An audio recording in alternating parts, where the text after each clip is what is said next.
सवारी देखो मैया दुलारी, आया शेर पे सवारी देखो मैया दुलारी। भाई प्रेम से बोलो जय माता दी,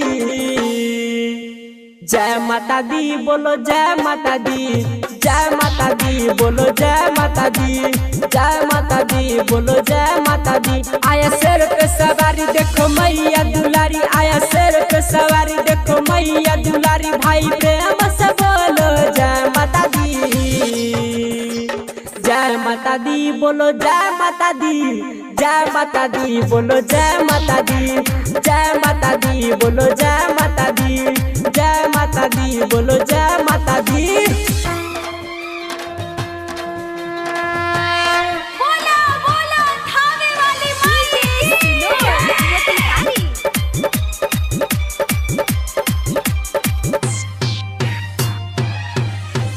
कोई न जाता दर से खाली, उठाओ दोनों हाथ बजाओ ताली।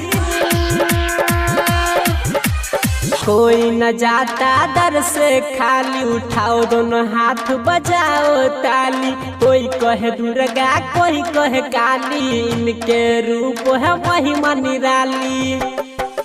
इनके शक्तियाँ पार कर सबके बेड़ा पार, इनके शक्तियाँ पार कर सबके बेड़ा पार। भाई प्रेम से बोलो जय माता दी, जय माता दी बोलो जय माता दी, जय माता दी बोलो जय माता दी, जय माता दी बोलो जय माता दी, जय माता दी बोलो जय माता दी।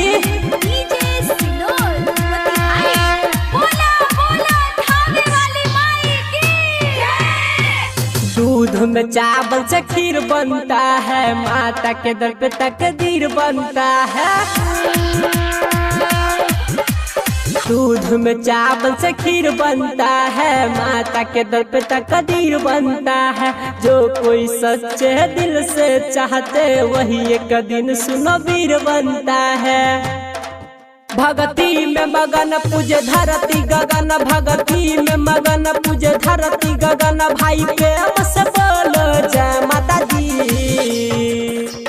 जय माता दी बोलो जय माता दी, जय माता दी बोलो जय माता दी, जय माता दी बोलो जय माता दी, जय माता दी बोलो जय माता दी।